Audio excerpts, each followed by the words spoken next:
नमस्कार दोस्तों, स्वागत है आपका टीपीए के लेक्चर नंबर 42 में, जो कि हमको बताता है सेक्शन 130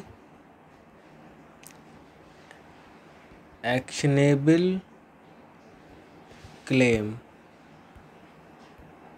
अब एक्शनेबल क्लेम होता क्या है दोस्तों, आप ऐसे समझिए जैसे कि आप किसी शॉप पर गए, आपने वहाँ से 10 kg शुगर ख़रीदी। आपने शॉपकीपर से बोला कि 10 kg शुगर भारी हो जाएगी, तो मैं ऐसा करता हूँ कि ये मैं दुकान पर ही छोड़ कर जाता हूँ और मैं कार लेकर आता हूँ। आप कार लेकर पहुँचे, आपने कार का गेट खोला और शॉपकीपर ने शुगर लाकर आपकी कार में रख दी। ठीक है दोस्तों, तो जो बायर था 10 kg शुगर का, उसके पास क्या था दोस्तों? एक्शनेबल क्लेम था। एक्शनेबल क्लेम था तभी तो शॉपकीपर आया अपने आप और शुगर रख दी उसकी कार में। ऐसे ही बेवजह तो उसने रखी नहीं।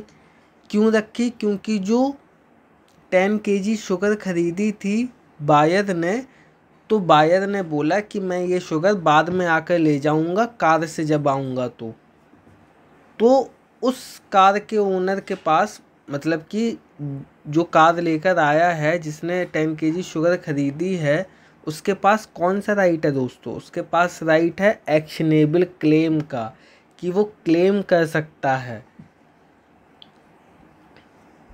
ऐसे समझते हैं दोस्तों। एक्शनेबल क्लेम किसके रिस्पेक्ट में वर्क करेगा? Intangible movable property. ये किसके रिस्पेक्ट में वर्क करेगा दोस्तों? Intangible movable property.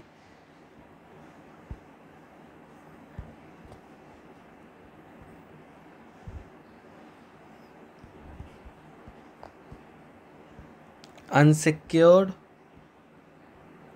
Money debt. अब अनसिक्योर्ड मनी डेट का मतलब क्या है दोस्तों? ऐसे समझिए आप, जैसे कि ए पर्सन है, उसको रेंट लेना है बी से। तो अब आप ये बताइए, बी को रेंट देगा, ए के पास एक्शनेबल क्लेम है, ठीक? तो ए ने बदले में कुछ सिक्योरिटी रखी है क्या? नहीं दोस्तों। अब जैसे यही 10 kg शुगर का एग्जाम्पल लें, ए पर्सन था, बी शॉपकीपर था, तो ए को बी से शुगर लेनी थी 10 kg। पेमेंट उसने कर दी थी। उसने बोला था कि मैं कार लेकर आता हूँ, मेरी कार में 10 kg शुगर आप रखवा देना। तो जब वो कार लेकर आया तो 10 kg शुगर रखी, तो क्या ए ने कुछ सिक्योरिटी रखी थी क्या? कोई सिक्योरिटी नहीं रखी थी दोस्तों। उसके पास एक्शनेबल क्लेम था। अब जैसे कि आप ऐसे समझ लीजिए कि हम लोग अपने दोस्तों को उधार देते हैं पैसे। जैसे कोई एक्स पर्सन है, उसने अपने दोस्त को वाई को 100 रुपये उधार दिए। अब आप ये बताइए कि वो वाई 100 रुपये उधार वापस करेगा ना?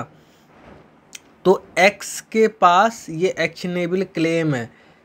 पर ये बताइए आप कि क्या एक्स ने कुछ सिक्योरिटी में रखा क्या? नहीं, कुछ सिक्योरिटी में नहीं रखा। बस ए एक्स के पास एक्शनेबल क्लेम है।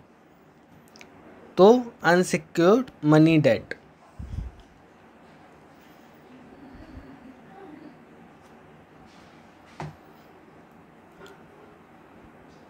Claim to beneficial interest in movable property not in possession of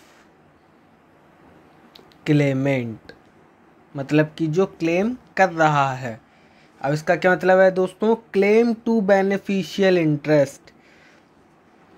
ए ने बोला था कि मैं अपनी कार लेकर आ रहा हूँ, तो कार में 10 kg शुगर आप रखवा देना, जिसकी पेमेंट मैं पहले ही कर चुका हूँ। मूवेबल प्रॉपर्टी, 10 kg शुगर दोस्तों मूवेबल प्रॉपर्टी है। Not in possession of Clement, जो कि पोजेशन में नहीं है क्लेमेंट के।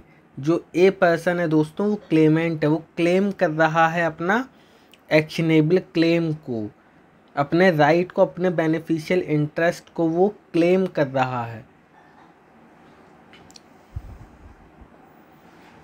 इसका एक एग्जाम्पल देखते हैं, आपको एकदम क्लियर हो जाएगा दोस्तों।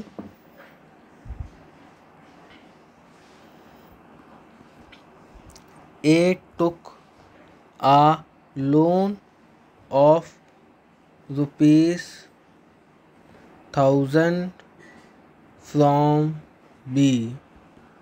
A gave no security to B. B has a right to collect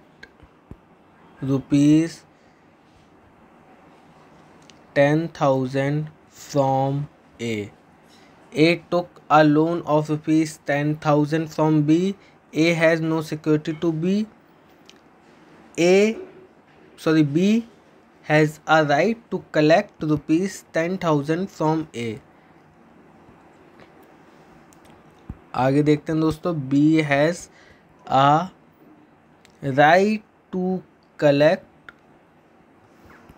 a fixed sum of money. Fixed sum क्यों दोस्तों, हम लोगों को अमाउंट पता है कि 10,000 है, फिक्स है। अगर ये फिक्स ना होता तो दोस्तों एक्शनेबल क्लेम ना होता।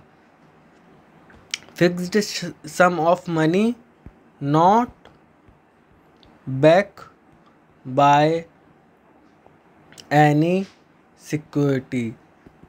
मतलब कि ए ने लोन दिया था बी को, ए ने लोन लिया था बी से, तो क्या सिक्योरिटी रखी थी कुछ, तो सिक्योरिटी नहीं रखी थी दोस्तों। दिस राइट इज बीज एक्शनेबल क्लेम। अब दोस्तों ये जो एक्शनेबल क्लेम होता है ये भी ट्रांसफरेबल होता है।